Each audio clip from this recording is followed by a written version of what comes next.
You probably park your car in a garage, but John Travolta parks a huge commercial airplane in his front yard. This is not a joke. The famous Hollywood actor lives inside a private airport in Florida and can fly a Boeing 737 to get dinner. But behind this $250 million life is a story of heartbreaking loss and a brand new secret movie. We are taking you past the security gates to see the real life of the King of Cool. To understand his life, look at the ground under his feet. Most celebrities live in Beverly Hills with tall fences and pools. John Travolta lives in an airport called Jumbo Lair Aviation Estates. Before the Jetts, this land had a different story. It was owned by Muriel Vanderbilt, part of the super wealthy family who built railroads across America. She used it for beautiful racehorses. It was quiet, fancy, and full of important people. But in 1980, things got loud. A man named Arthur Jones bought the place. Arthur invented the Nautilus gym equipment and was a little wild. He wanted airplanes and wild animals. He brought 63 baby elephants from Africa to roam the property in Ocala, Florida. To move these animals around, he paved a massive runway. That runway is the most important thing in John Travolta's life. It is 7,550 feet long, longer than many city runways, built with thick reinforced asphalt to hold a Boeing 737 weighing over 100,000 pounds. John and his late wife Kelly Preston bought land here in 2001 for $3.5 million. They wanted a house like a 1950s airport terminal. It has big curved walls like the famous TWA terminal at JFK in New York. The windows go from floor to ceiling and look right at the jets. If you are sitting on John's couch, you are staring at the nose of a massive airplane parked just feet away.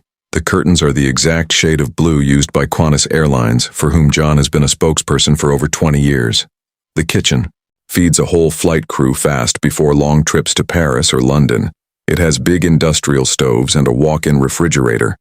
His coolest room is his upstairs office, the control tower, overlooking the whole runway where he checks weather and files flight plans. But how did a kid from New Jersey end up with his own airport? John Travolta was born in 1954 in Englewood, New Jersey, the youngest of 6 kids. His dad sold tires. His mom, Helen, was a drama teacher who turned their basement into a stage. Every day the kids put on shows for their neighbors.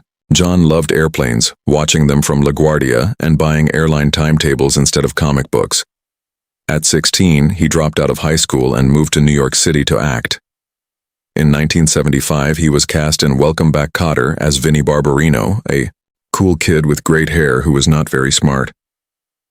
The show was a massive hit, and suddenly John Travolta was famous with his poster on teenagers' walls across America. But TV was not enough. In 1977, he got the role that made him a legend, Saturday Night Fever. He played Tony Manero, a paint store kid who became a king on the disco dance floor. He trained for months, running miles and dancing 3 hours every day, and when the movie came out, he was perfect. The white suit became iconic. The Bee Gees became the soundtrack of the decade.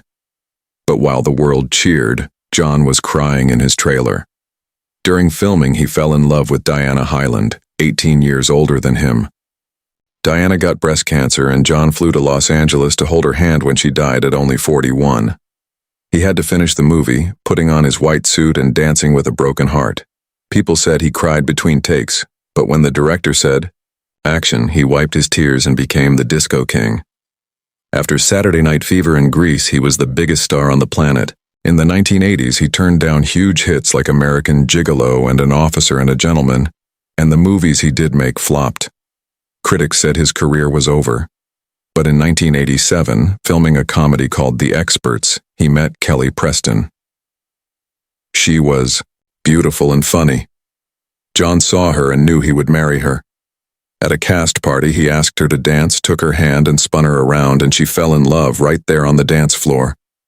They married in 1991 in Paris after paparazzi ruined their New York plans. By 1994, John was considered washed up. Then young director Quentin Tarantino invited him to his apartment, which happened to be the exact place John lived as a struggling actor in the 1970s. It felt like destiny.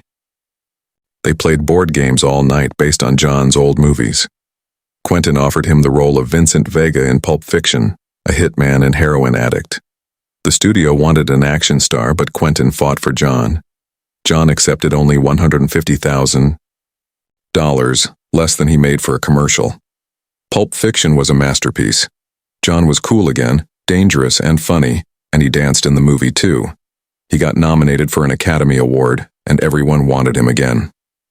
He made $12 million for Michael in 1996, $20 million for Face Off in 1997, and $20 million each for 2 more films, totaling over $100 million in just a few years. He used that money to build his airport mansion. John did not just buy one plane. His old pride was a Boeing 707 named Jett Clipper Ella. He spent millions fixing it up with bedrooms and a dining room. Then in 2017 donated it to a museum in Australia to be preserved forever. His main ride now is a Boeing 737 registered N327JT, built in 1988. He turned it into a flying apartment with a master bedroom, shower, dining room, and leather recliners. In 2024, it flew 9 times, burning 18,000 gallons of fuel, costing over $100,000 in gas alone. He also has a Falcon 900 that crosses the ocean without stopping, and a tiny Eclipse 500 he flies solo around Florida.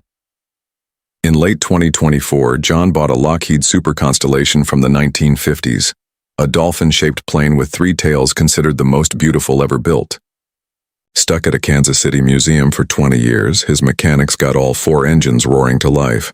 John wants to fly it home to Florida and save a piece of history. John is not just a rich guy sitting in back. He is the pilot up front holding an ATP certificate. But flying is not always safe. In 1992, on Thanksgiving, the electrical system in his Gulfstream jet failed completely at night in bad weather.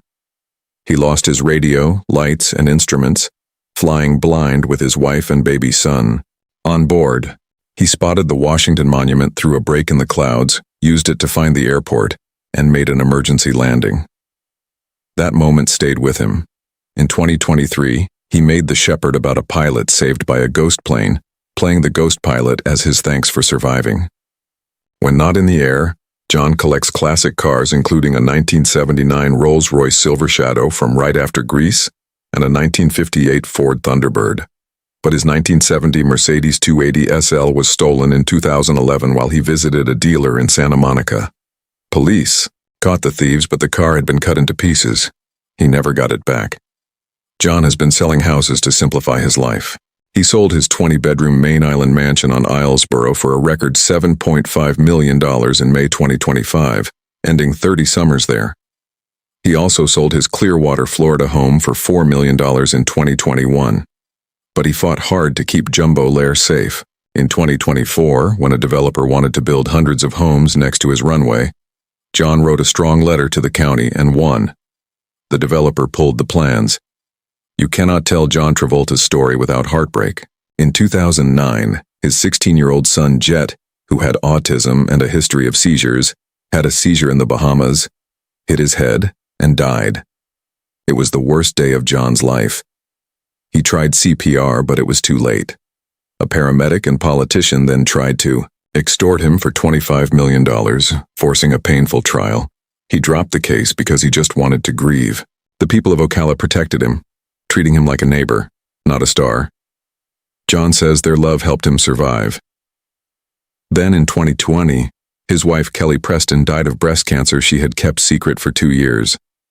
Kelly was the glue that held the family together. John stopped working, stayed home with his kids Ella and Ben, and focused on being a dad. So what is life like for John Travolta in 2026? He just turned 71 in February. In the Brazilian city of Olinda, they parade a 12-foot puppet of him through the streets every year during Carnival, a tradition lasting almost 40 years. Back home, life revolves around his kids. His teenage son Ben loves gymnastics and parkour, and John built him a gym with trampolines and foam pits in the garage. He posts videos of Ben online like a proud dad. His daughter Ella Blue, 25, is a singer and actress who released an album called Colors of Love. In late 2025, John and Ella flew to Gran Canaria, Spain to film Black Tides, where John plays a dad, whose boat is attacked by rogue killer whales. Ella has a role too, and John loved working with his daughter. When not filming or flying, John lives normally in Ocala. He eats at Bonefish Grill, shops at Target late at night, and was once spotted at a Denny's at 3 in the morning eating a Western omelet. He says yes to photos and drives vintage cars around the town. His favorite place is still the runway, where he hosts fly-ins with other pilots who park small planes next to his giant 737 and eat pancakes while talking flying. After 50 years in Hollywood, John Travolta is worth an estimated $250 million. He still gets checks from Grease and Saturday Night Fever and earns from property, but spends a lot too. A full tank of gas for the 737 costs more than a luxury car, plus he pays pilots, mechanics, and hangars.